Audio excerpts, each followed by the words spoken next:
¿Habrá acuerdo o no? El presidente Trump se hizo un nombre en el mundo como ese gran negociador, el maestro del acuerdo. Fue su bandera en 2016, volvió a hacerlo en 2020 y otra vez en 2024. Siempre habla de que puede lograr acuerdos que nadie más consigue. Sus seguidores repiten que este presidente es capaz de sentar a negociar a personas que nadie más podría. Pero nada de eso importa si no eres capaz de cerrar el trato. Y si tú mismo creas unas condiciones que hacen casi imposible alcanzar un acuerdo que te guste, entonces te vas a meter en un buen lío. Y esa es justo la situación en la que estamos ahora, porque el presidente Trump tomó la mala decisión de iniciar una guerra que iba en contra de la Constitución de Estados Unidos y de los intereses nacionales del país. Ahora está en un pozo muy profundo. Así que la pregunta es, ¿va a seguir cavando?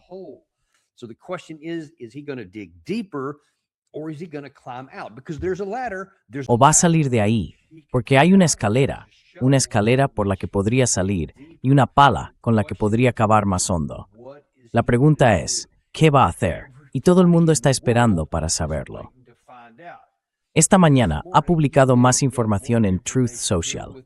Esta primera publicación fue sobre las 6:10 de la mañana, así que se ve que empezó el día temprano. En la primera parte se desahoga con un montón de cosas. Ni siquiera merece la pena leerlo. Pero luego al final, en la parte que tengo aquí marcada, dice lo siguiente. El acuerdo con Irán será o bien un gran acuerdo, con verdadero sentido, o no habrá ningún acuerdo. Es decir, acuerdo o no acuerdo. Será exactamente lo contrario del desastre del Chassepoa, negociado por la fracasada administración de Obama, que fue un camino directo y abierto hacia un arma nuclear para Irán.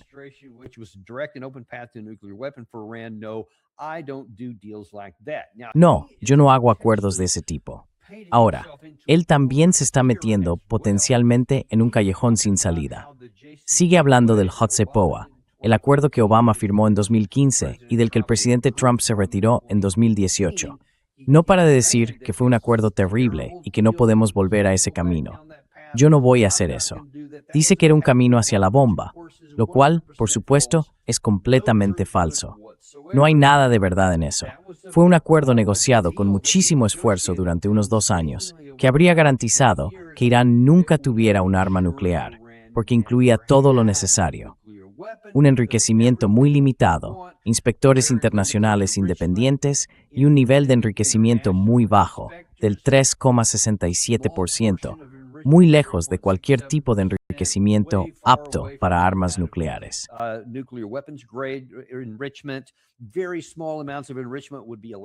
Solo se permitían cantidades muy pequeñas de enriquecimiento en el país. Habían enviado fuera, no recuerdo cuántas toneladas, de distintos tipos de material. Y solo se les permitía tener reservas muy pequeñas. No había ningún camino hacia la fabricación de una bomba, además de que ellos mismos habían declarado que no tenían ningún interés en tener una. Todo eso es lo que hacía el acuerdo nuclear, el JPOA, del que el presidente Trump se retiró. Después de eso, pasaron a un enriquecimiento del 20%.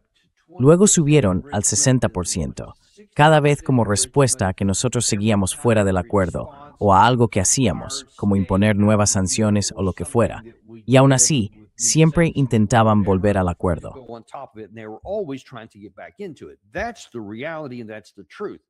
Esa es la realidad y esa es la verdad. Pero ahora el presidente Trump tiene que justificar por qué se retiró de allí, porque no puede reconocer la realidad, la verdad que acabo de explicarte. Porque entonces sería como decir, un momento, si ese acuerdo era realmente bueno, y ahora mismo daríamos lo que fuera por tener algo así de bueno, él tiene que decir, vale, era un mal acuerdo, pero yo voy a conseguir uno mejor. Ahí está parte del problema. Por eso digo que se mete en un callejón sin salida cuando vuelve a lo de Obama. Una de las cosas por las que más atacaba a Obama era por, entre comillas, darles miles de millones de dólares. ¿Te acuerdas? Porque parte de ese acuerdo de 2015 consistía en descongelar los activos iraníes bloqueados, y entonces ellos recuperaron el acceso a su dinero.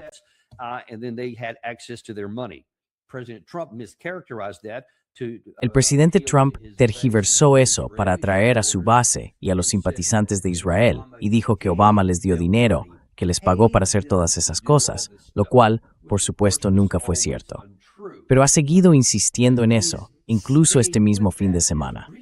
No deja de machacar con ese tema. Bueno, uno de los requisitos clave por parte de Irán en esta ronda actual es el desbloqueo de activos. He visto cifras que van desde 11.000 millones, 12.000 millones, hasta 30.000 millones, algo así. Creo que el total ronda los 100 y pico mil millones que están congelados. Pero ellos dicen, empecemos con una buena parte de eso, y luego habría un levantamiento gradual de sanciones, y así sucesivamente, con un sistema más o menos de intercambio. Tú haces algo, nosotros hacemos algo, y así van avanzando.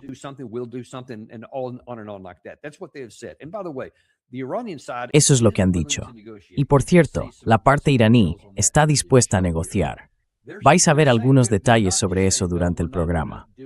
No están diciendo simplemente no vamos a hacer nada, vamos a exigirlo todo y punto.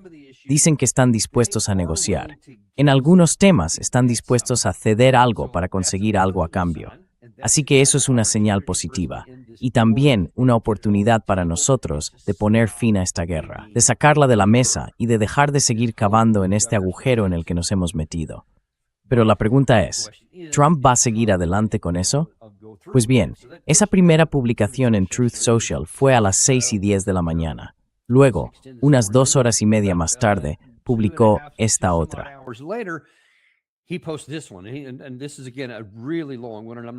Y este es otra vez un fragmento bastante largo, y no voy a incluir toda la primera parte. Él se pasa un buen rato despotricando sobre todo lo que ha pasado. Dice que quiere una paz que no se ha conseguido en 5.000 años, y menciona a todos esos líderes de Oriente Medio con los que ha estado hablando, y así sucesivamente. Pero luego llegamos a las partes clave, y también lo subrayé. Dijo, escucha, el nivel de importancia y prestigio sería incomparable si logra estos acuerdos. Debería empezar con la firma inmediata por parte de Arabia Saudí, Qatar y todos los demás. Y esto se refiere a que los acuerdos de Abraham deberían seguir el mismo camino.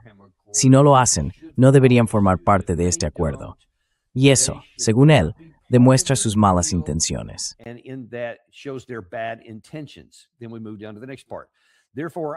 Pasamos ahora a la siguiente parte.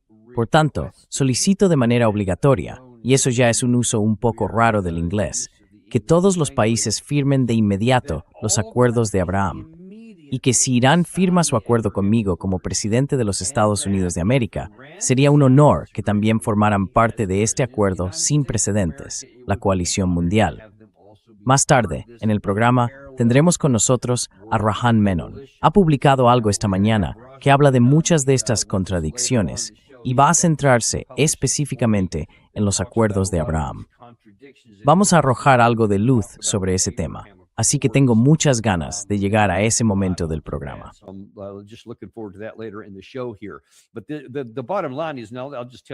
Pero en el fondo, y te lo digo categóricamente, Arabia Saudí no va a firmar los acuerdos de Abraham porque Trump esté enfadado en Truth Social. Y dudo que nadie más en la región lo haga tampoco. Hay una razón por la que no lo han hecho. Hubo algunos que sí firmaron los acuerdos de Abraham durante el primer mandato del presidente Trump. Y por cierto, yo lo aplaudí. Me pareció un buen acuerdo. Todo lo que sirva para avanzar hacia la reconciliación entre el mundo árabe y el mundo israelí es algo positivo. Y si conseguimos que más gente se sume a eso y todos hablen de paz, sería estupendo. Y si además se pudiera incluir de alguna manera a Irán, para eliminar de la ecuación los fundamentos y las bases que han provocado tantos conflictos en la región, sería fantástico. No sé si eso es realmente posible.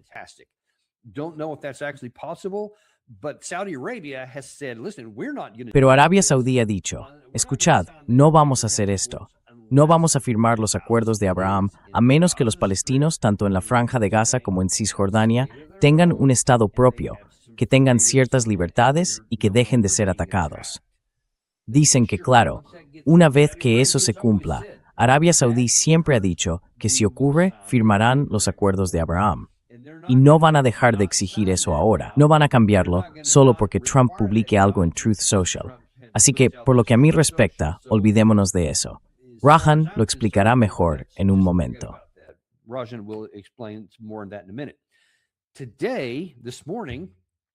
Hoy esta mañana, el presidente Trump salió en Fox News y dijo, por cierto, buenas noticias, que ya está todo al 95%, que estamos al 95% de cerrar el acuerdo con Irán.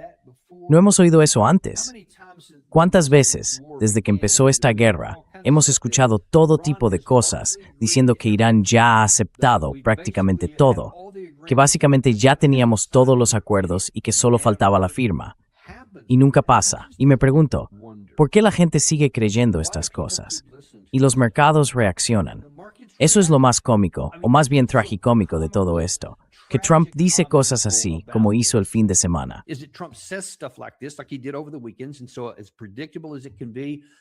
Así que, como era de esperar, cuando abrieron los mercados, creo que fue en las primeras horas del domingo por la noche, y luego esta mañana, la última vez que lo comprobé, hubo una gran caída en el precio del petróleo y un enorme repunte en la bolsa, que es justo lo que le encanta al presidente Trump. En mi opinión, es un intento descarado de manipular el mercado, porque no hay nada de cierto en eso.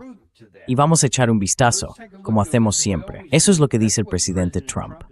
Veamos qué dice la otra parte. Y aquí tenemos varios comunicados enfrentados esta mañana. El primero fue, creo que sí, ahí está, a las 3 de la madrugada.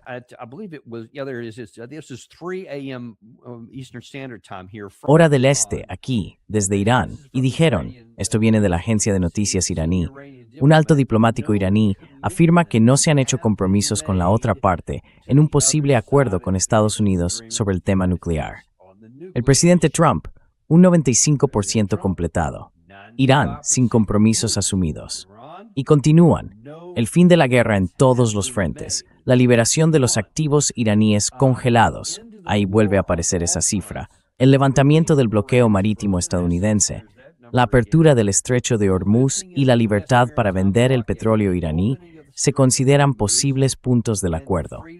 Así que, una vez más, vemos que la parte iraní dice que sí, que están claramente dispuestos a hacerlo.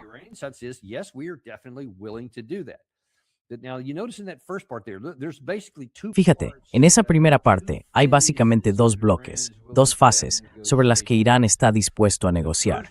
La primera, que ves ahí en azul, arriba a la izquierda, trata sobre poner fin a la guerra en todos los frentes, y eso se refiere sobre todo al Líbano. Ese es el punto más importante en ese apartado. Y ahí es donde surgen algunos de los problemas con Israel.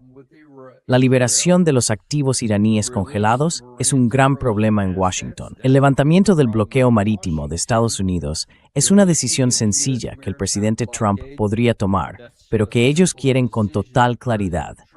De hecho, probablemente sea lo que más desean, y lo quieren de inmediato. La apertura del estrecho de Hormuz es clave, porque eso es precisamente lo que Irán está diciendo. Quieren la apertura del estrecho de Hormuz.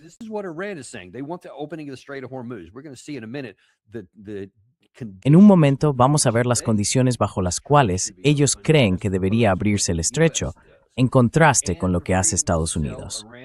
Y también se incluye la libertad de vender el petróleo de Irán dentro del posible acuerdo. Luego pasamos al siguiente punto, en la esquina superior derecha. Este mensaje fue a las 4:47 de la mañana, más o menos una hora y media después. Un alto diplomático iraní dice, si los estadounidenses empiezan a cumplir con sus compromisos en curso dentro del acuerdo de la primera fase, entonces, y solo entonces, esto sería la fase 2, se abordará la cuestión nuclear, el enriquecimiento, las reservas de uranio altamente enriquecido, a cambio del levantamiento de las sanciones y la liberación total de los activos iraníes congelados durante el periodo de negociación de 60 días. Y además, las fuerzas estadounidenses se retirarían por completo de la región que rodea a Irán.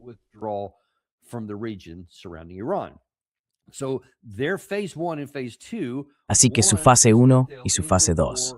En la primera, dicen que pondrán fin a la guerra en el Líbano y que recuperarán parte de sus activos congelados. Y luego, en la fase 2, verás que consiguen liberar el resto de esos activos. Después, dicen que hablarán del tema, pero no explican qué están dispuestos a hacer, solo que están dispuestos a hablarlo. Ahora bien, el presidente Trump repite una y otra vez que Irán nunca tendrá una bomba nuclear. Irán nunca tendrá una bomba nuclear. Lo dice constantemente, casi cada vez que saca el tema aquí. Y el problema con eso es que, claro, Irán responde algo así como, sí, ya llegaremos a eso más adelante, como después de este periodo de 60 días que se acerca.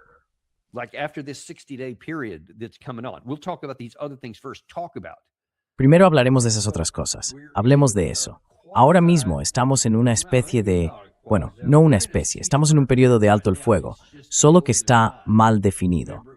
Recuerda, se suponía que iban a ser 2 semanas para intentar llegar a algo, luego lo ampliamos y ahora simplemente no estamos disparando. Así que podría reanudarse en cualquier momento, pero estamos en esa zona intermedia. Ahora quieren añadir otro plazo concreto, 60 días. Y, por lo visto, ambas partes están hablando de eso. Pero, ¿qué pasa durante esos 60 días? El presidente Trump dice, nada de armas nucleares. Y ahora la parte iraní dice, hablaremos de eso dentro de un par de meses.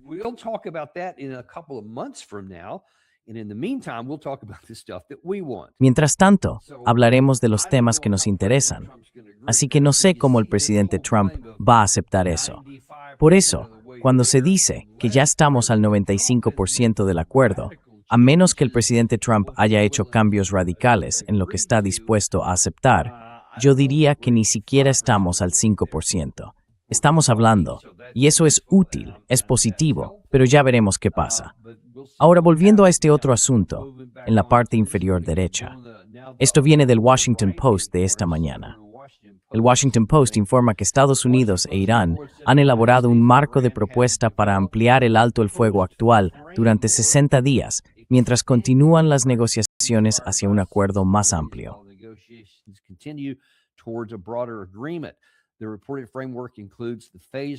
El marco que se ha informado incluye la reapertura gradual del estrecho de Hormuz, la restauración del tráfico marítimo y el cese de las operaciones militares en los frentes regionales, como por ejemplo en Líbano.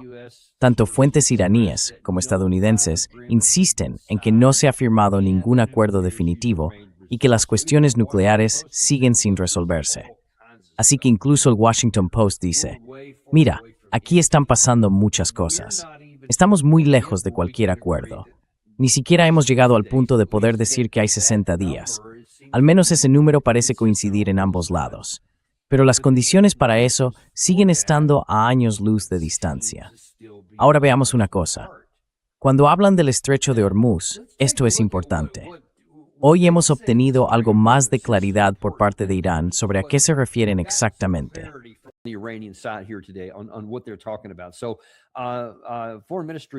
Esta mañana, el portavoz del Ministerio de Asuntos Exteriores, Bagheri, dijo lo siguiente. Eran las 4:43 de la madrugada, hora de Washington. El Ministerio de Exteriores de Irán confirma que se cobrará un impuesto medioambiental a los barcos. Según Bagheri, no se trata de un peaje. La gente debe usar la terminología correcta. Irán y Omán están redactando un nuevo protocolo dentro del nuevo sistema. Se prestarán servicios marítimos para proteger el medio ambiente del estrecho de Hormuz, el Golfo Pérsico y el Mar de Omán, lo que requiere la recaudación de ese impuesto medioambiental. Esperan llegar pronto a un acuerdo con Omán sobre este asunto.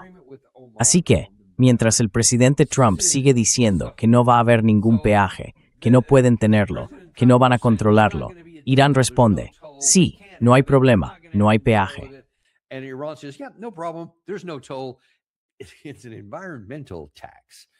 Es un impuesto medioambiental. Por lo visto, hay alguna ley internacional del mar que dice que no se puede cobrar un peaje por las vías marítimas internacionales y cosas así. Y una parte del estrecho de Hormuz, sobre todo en ese punto más estrecho, se extiende bastante tanto desde Omán como desde Irán, que cubren buena parte. Pero aún así hay zonas de aguas internacionales entre medias, según todos los recuentos. Así que para saltarse eso, simplemente juegan con las palabras. No sé. Supongo que han estado prestando atención al presidente Trump y han pensado, si él puede cambiar el significado de las palabras, pues nosotros también. En resumen, dirán que mantienen el control total. Ahora bien, más temprano hoy, en un canal de noticias en árabe e inglés, el profesor Morandi dio algo más de contexto sobre lo que los iraníes están diciendo exactamente acerca del estrecho de Hormuz.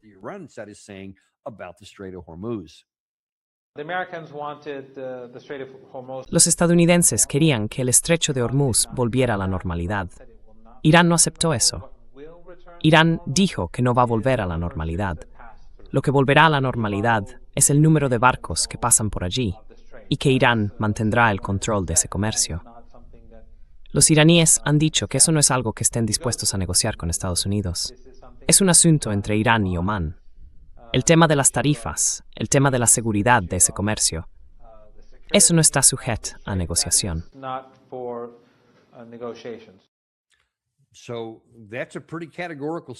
Así que eso es una afirmación bastante categórica.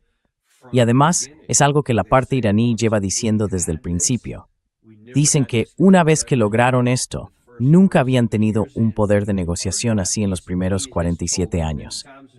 Y no es la primera vez que me lo dice. Me lo ha repetido muchas veces. Por cierto, el profesor Morandi volverá al programa esta semana. Tengo muchas ganas, como siempre, de escuchar la visión desde el lado iraní, sea buena, mala o regular, o como queramos llamarla. Tengamos razón o no, siempre escucharemos a las dos partes para intentar averiguar cuál es la verdad y dónde puede haber una posibilidad de acuerdo mutuo que ponga fin a esta guerra de forma definitiva, porque de verdad lo necesitamos. Eso llegará más adelante esta semana.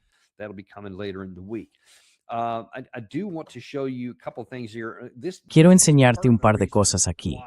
Esta es parte de la razón por la que el presidente Trump repite una y otra vez: no tengo prisa. Lo volvió a decir este fin de semana. Tengo todo el tiempo del mundo. No me preocupa nada. Bueno, quizá debería empezar. Quizá debería empezar a preocuparse por algunas cosas, porque este es Art Berman, un experto en la industria petrolera al que conozco. Puede que lo tengamos en el programa dentro de poco, si conseguimos cuadrarlo. Pero es, de verdad, un experto con décadas de experiencia en el sector del petróleo. Y él dice, atención, la posición negociadora de Irán hoy nunca ha sido tan fuerte en 47 años. Su poder de negociación crece cada día porque las reservas de petróleo siguen bajando. Europa estará con los tanques vacíos en un mes y Estados Unidos en julio.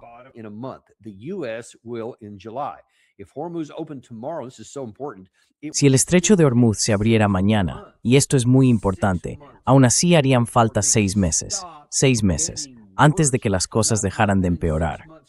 No es que en 6 meses todo fuera a estar mejor, o que volviéramos a la normalidad desde el momento en que se cierre el acuerdo, sino que simplemente dejaría de empeorar. Finalmente se estabilizaría. Ese es el tiempo que llevará deshacer todo esto solo para detener el daño. Pero fíjate, el almacenamiento europeo empezará a agotarse en más o menos un mes, y el de Estados Unidos aproximadamente un mes después. Así que, una de las razones por las que el precio del petróleo ha podido manipularse con tanta facilidad es que todo el flujo que ha dejado de salir del estrecho de Hormuz se ha compensado con la liberación de reservas estratégicas de petróleo y otros almacenamientos en distintos lugares del mundo.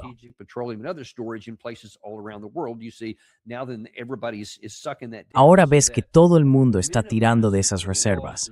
Así que eso reduce la pérdida de, creo que son unos 12 millones netos de barriles de petróleo al día, de todas las fuentes que se han perdido en el mercado global. Así que, incluso con estas liberaciones de la reserva estratégica, sigue sin ser suficiente para igualar esos 12 millones, pero al menos mitiga el daño. El precio por barril ha pasado de creo que eran 65, 67, algo así antes de la guerra, a moverse entre, creo que esta mañana estaba en 91, la última vez que miré, y 100, más o menos en ese rango. Así que sigue siendo más alto. Incluso con esa diferencia, ves que el precio del petróleo continúa bastante por encima de lo que era antes. Pero cuando esas reservas estratégicas se agoten, si el estrecho no está abierto, si ni siquiera hemos empezado a revertir esa situación, entonces el daño va a empezar a multiplicarse.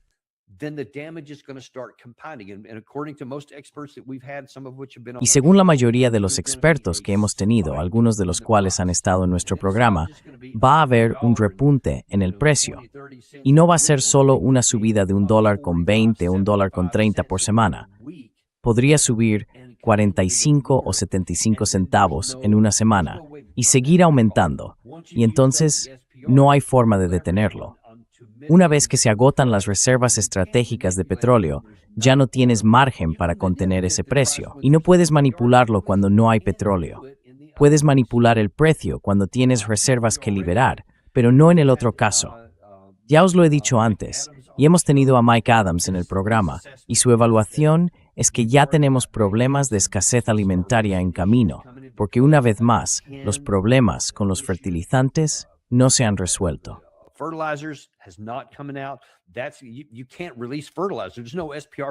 No se puede liberar fertilizante, no existe una reserva estratégica para los fertilizantes, así que eso es en definitiva una pérdida neta, y eso tiene un enorme impacto en la agricultura de todo el mundo. Ese problema se va a notar en la cosecha más adelante este año. Eso ya está decidido. Y él está preocupado porque cuanto más se prolongue esto, podría afectar también a la próxima temporada de siembra. Y entonces podríamos empezar a ver problemas de hambre en distintas partes del mundo. Todos los expertos con los que he hablado me han dicho que a estas alturas la recesión ya está asegurada. No se va a poder evitar. Pero anoche, en el programa 60 Minutos, había un autor, y ves ese libro ahí en la esquina. Él escribió eso.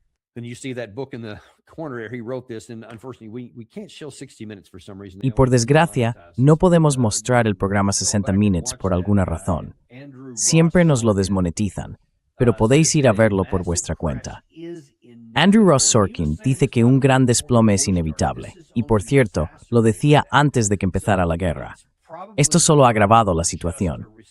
Así que probablemente no se trate solo de una recesión. Ahora bien, él dice que incluso sin la guerra, en algún momento llegará una depresión, una gran depresión comparable a la de 1929. Ese fue su mensaje anoche. Así que si el presidente Trump no quiere enfrentarse a eso y espera que se retrase o que se pueda mitigar de alguna forma, tiene que abrir el estrecho cuanto antes.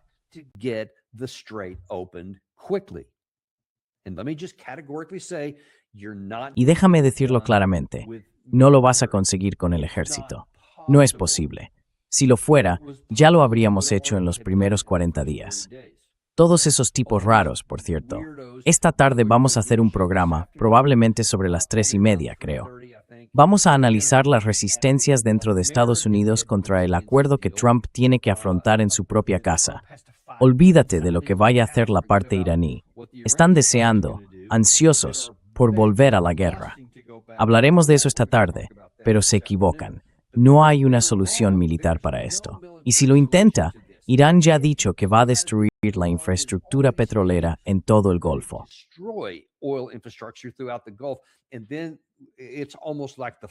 Y entonces es casi como si se fueran a abrir las compuertas de una depresión. Así que el presidente Trump no puede seguir ese camino. Va a tener que optar por una vía de algún tipo de acuerdo negociado o simplemente por la teoría de dar un paso atrás y marcharse. Y con toda esta contradicción que tenemos aquí, quería invitar a un amigo mío y a un invitado que ya ha estado con nosotros antes, Ragan Menon. Gary, si puedes traerlo. Ahí está. Actualmente es profesor emérito de Relaciones Internacionales en el City College de Nueva York y una persona muy bien conectada que sabe de todo esto. Y de hecho acaba de publicar un artículo. Creo que ha sido esta mañana, ¿verdad? Que ha sacado algo. Sí, el Guardian de esta mañana.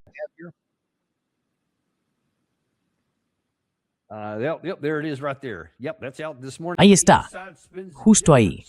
Sí, ha salido esta mañana. Cada parte cuenta una versión distinta sobre las negociaciones de paz entre Estados Unidos e Irán, pero puede que Teherán tenga la última palabra. ¿Qué revelas en este artículo?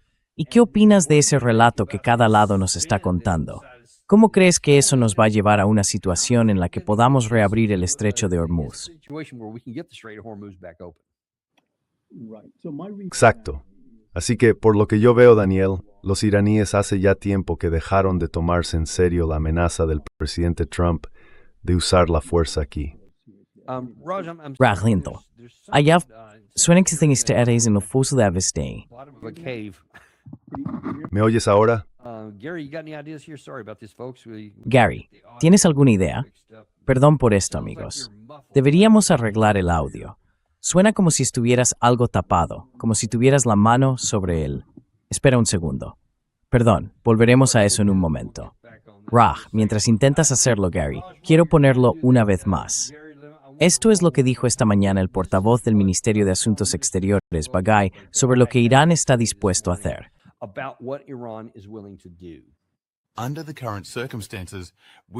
En las circunstancias actuales, no hemos planeado ningún viaje a Pakistán, ni tampoco está prevista una visita de una delegación pakistaní a Irán. El objetivo de las negociaciones es poner fin a la guerra. En esta fase, no estamos tratando los detalles del tema nuclear. Es cierto que hemos concluido una gran parte de los asuntos en discusión. Sin embargo, nadie puede afirmar que eso signifique que el acuerdo sea inminente. No hemos fijado un calendario ni un plazo concreto para finalizarlo. Por supuesto, como República Islámica de Irán, no escatimaremos esfuerzos para alcanzar un resultado lo antes posible.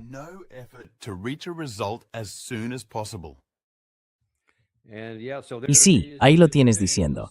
Escucha, todavía estamos muy lejos de hacer nada, pero quieren llegar a un acuerdo negociado. ¿Qué opinas de eso? Perdona, Daniel, ¿me oyes ahora? Por desgracia, sigue igual. Supongo que tendremos que... Puedes desconectar el micrófono y usar lo que tengas en el portátil, ¿quizá? Sí, claro, puede que lo haga.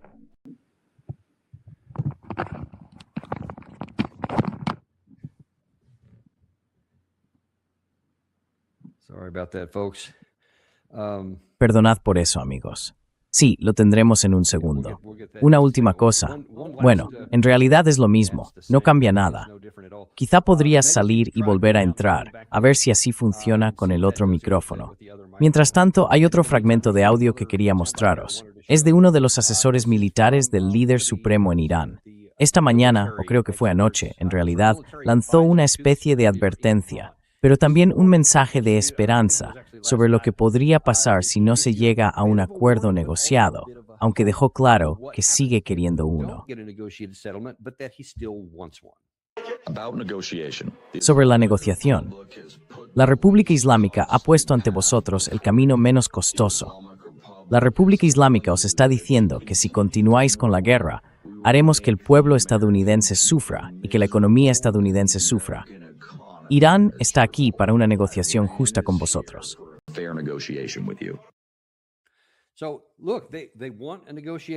Mira, quieren un final negociado, pero dicen que si esto vuelve a la guerra, y claro, en cualquier momento podría volver al conflicto, sabemos por muchas de nuestras fuentes sobre el terreno en Oriente Medio que Estados Unidos lleva mucho tiempo preparado y listo para actuar. En Israel, en cualquier momento se podría haber dado la orden de guerra. Y el propio presidente Trump afirmó que el martes pasado estaban listos para intervenir, que iba a dar la orden y luego no lo hizo. Y después me contaron otras personas que este fin de semana, de nuevo, prácticamente habían tomado la decisión y al final la deshicieron en el último momento. Por parte iraní, están diciendo, si hacéis todas esas cosas sobre las que os he estado advirtiendo y que volvió a repetir aquí, vamos a responder de una forma que no os va a gustar.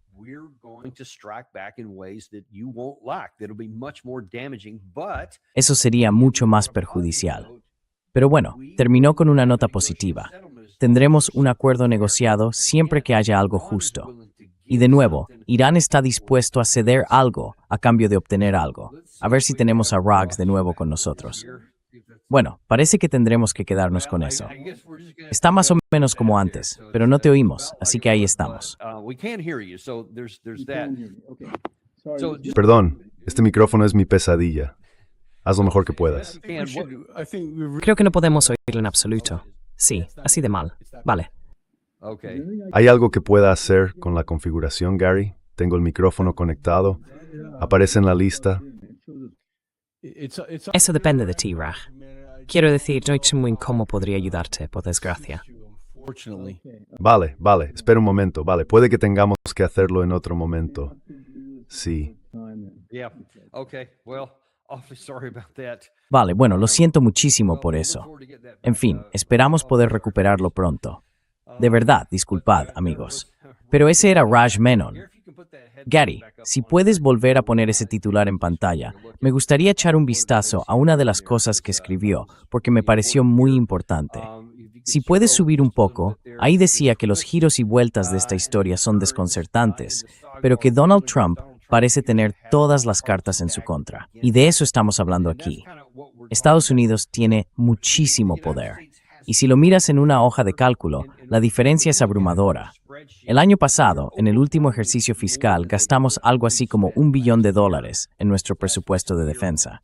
Ellos tuvieron quizá 12 o 13 mil millones, algo por ahí.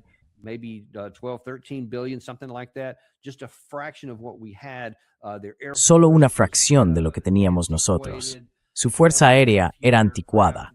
Apenas contaban con unos pocos aviones. Aparentemente, bueno, no. En realidad, sí les quedan algunos. De hecho, realizaron algunas misiones que alcanzaron una de nuestras bases al principio de todo esto.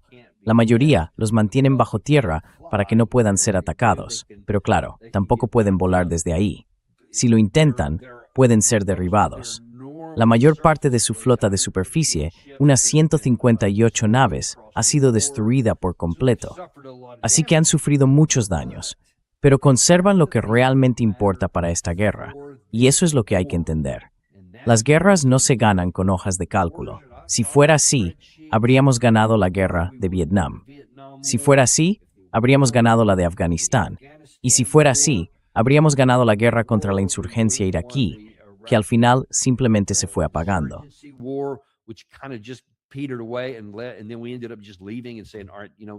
Y al final acabamos marchándonos y diciendo, vale, ya está, vosotros veréis cómo lo resolvéis. Hicimos lo mismo que hizo Petraeus allí. Eso de decir, oye, ¿qué tal si os pagamos para que vayáis a por esos tipos, los chiíes, en lugar de hacerlo nosotros? Y luego trabajamos con ellos, y eso acabó poniendo fin a aquel conflicto. Aquí la situación es parecida, pero en realidad no es igual. Desde nuestro punto de vista, es peor. Porque los talibanes básicamente lo único que tenían era tiempo. Su estrategia, igual que la de los norvietnamitas durante la guerra de Vietnam, fue agotarnos, quitarnos recursos y desgastar nuestros intereses. Y claro, estamos a miles de kilómetros. No había una necesidad de seguridad evidente para Estados Unidos. Y al final fue eso, una especie de muerte por 1000 cortes. Un desgaste constante, poco a poco.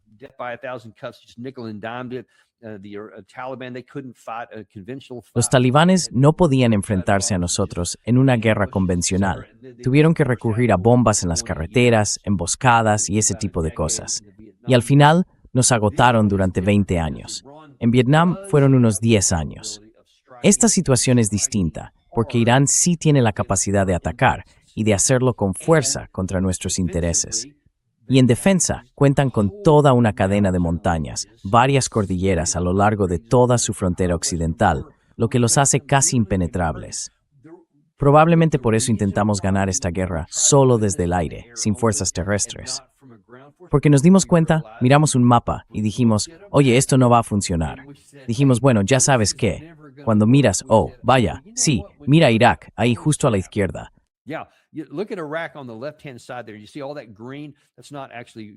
¿Ves todo ese verde? En realidad no es maleza, es elevación. Y es bastante plano. Te lo digo por experiencia directa, porque conduje por buena parte de esa zona y recorrí mucho más. Pero fíjate, Irán, todo el lado occidental, todo ese lado está cubierto. La mayor parte del país está rodeada por esas montañas. Hay una llanura en el centro, más o menos al sur de Teherán. La propia Teherán está encajada en esas montañas. Pero si te fijas, no hay ningún camino por el que pueda permanecer por ahí. No hay una ruta posible.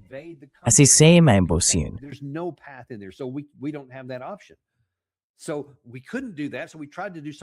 Así que no podíamos hacer eso, y tratamos de hacer algo que era todavía menos posible, porque Irán tomó esas mismas cordilleras, ese mismo granito macizo, y durante unos 20 años excavaron por debajo y construyeron esas llamadas ciudades de misiles, y todo eso, que son casi imposibles de destruir con ningún tipo de bomba, ni siquiera con armas nucleares.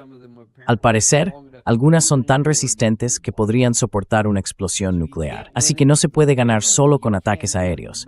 Ni siquiera hay una posibilidad real de hacerlo por tierra.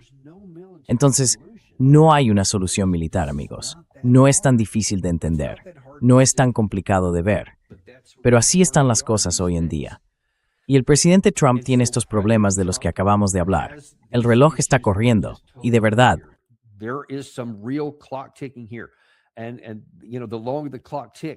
y cuanto más tiempo pase, peor se va a poner. Ahora mismo estás en una recesión, aquí estás en una depresión. Y el presidente Trump creo que todavía no lo entiende. Dicen que es muy bueno con los mercados, pero lo que hace bien es mirar los indicadores del día. ¿Qué hace el mercado hoy? ¿Qué puedo decir para ajustarlo? Lleva esas anteojeras miopes, solo mira el mercado de hoy. ¿Cómo podemos beneficiarnos hoy, mis amigos ricos y yo? ¿Cómo puedo hacer que todo parezca bien para mis seguidores, para que sigan apoyándome hoy? Quizá esté mirando hasta noviembre, pero incluso si llega tan lejos, hasta sus aliados más cercanos pueden decirle que va a ser una masacre. De verdad, te van a destrozar. Va a ser una ola azul o un tsunami azul. It's either going to be a blue wave or a blue tsunami. No, it's probably one of those two. There's no scenario. Probablemente sea una de esas dos opciones. No hay ningún escenario en el que, especialmente, la Cámara de Representantes siga en manos republicanas. Quiero decir, ya tenían una mayoría muy ajustada, y desde luego no van a mantenerla, con lo impopular que es. Pero si llega una recesión, y si haces caso a Lindsey Graham y tratas de volver atrás, los precios del petróleo van a ser mucho más altos de lo que son ahora. Eso no se puede manipular. Tampoco se puede manipular el precio de la gasolina, ni el del diésel, y por tanto, tampoco todo lo demás en Estados Unidos que depende del transporte para llevar los productos al mercado o para producir alimentos y así sucesivamente. Por eso tiene que hacer lo que sea necesario ahora para sacar esta guerra de la mesa mientras todavía pueda.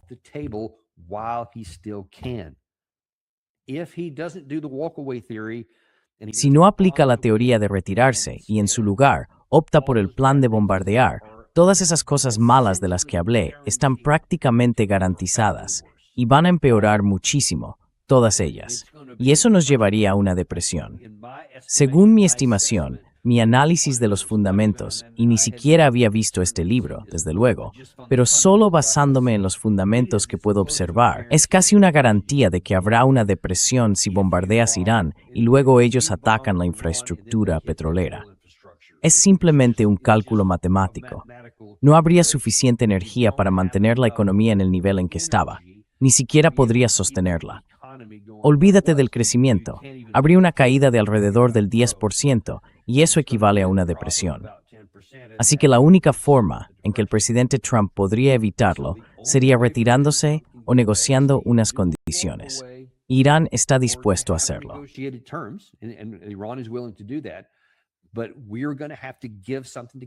Pero vamos a tener que dar algo para conseguir algo. Así que él va a tener que hacer algo que nunca ha hecho en el cargo, y eso es mantener una negociación en la que realmente se negocie, dar y recibir. Y los términos que podríamos conseguir no serían buenos. Ese es el problema. Por eso siempre he dicho que no creo que pueda haber un acuerdo negociado que Irán acepte, porque eso implicaría que él aceptara algo que ellos quieren y les diera algo a cambio, ya sea un alivio de las sanciones, la liberación de los fondos congelados, dejarles el control del estrecho de Hormuz, o un peaje, o un impuesto, como se le quiera llamar. Todo el mundo lo vería. Y por supuesto está el tema de Irán, de Israel. Ni siquiera he mencionado eso todavía.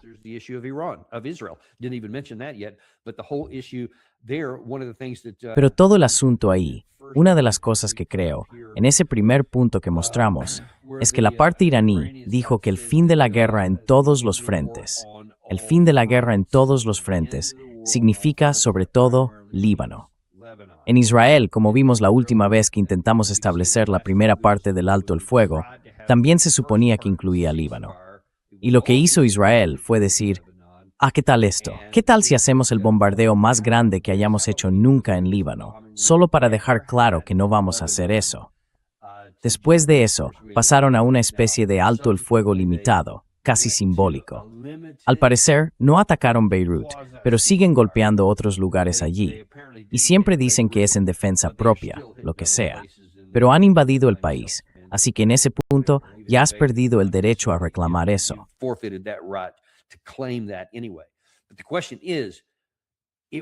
Pero la cuestión es que, básicamente, eso le da a Israel un derecho de veto. Lo usarán y dirán que no van a dejar de luchar en Líbano. Hay que recordar que tienen tropas sobre el terreno allí, así que tendrían que retirarse a su lado para que eso se convirtiera en un alto el fuego en todos los frentes. O al menos, tendrían que dejar de disparar. Y desde luego, no quieren hacerlo, con toda esa presión dentro de Israel, dentro del círculo más cercano de Netanyahu, que está pidiendo a gritos ampliar la guerra en Líbano. Entonces, ¿qué pasa si siguen por ese camino? Es decir, aunque Estados Unidos e Irán llegaran a un acuerdo en todo lo demás, Irán no cede en ese alto el fuego total. Ese fue el primer punto que plantearon allí.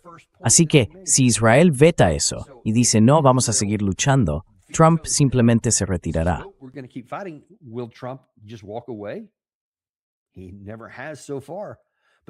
Hasta ahora, nunca lo ha hecho. Pero ya ves todos los obstáculos y todas las resistencias que hay contra esto. Por eso estamos en un momento tan complicado, y parece que él es consciente de lo que significaría volver a bombardear para la economía. Así que da la impresión de que no lo haría, pero al mismo tiempo está debilitando su propia vía para sacar la guerra de la agenda. Así que seguimos en esta situación tan peligrosa, donde la razón y la lógica no van a ser lo que determine el acuerdo. Si fuera así, ya habríamos dado marcha atrás o habríamos alcanzado un acuerdo negociado en las mejores condiciones posibles. Pero también podría actuar de forma irracional. No tiene ningún sentido. Le perjudicaría a él, perjudicaría a nuestro país, perjudicaría su posición política, lo perjudicaría todo. Y aún así, podría hacerlo.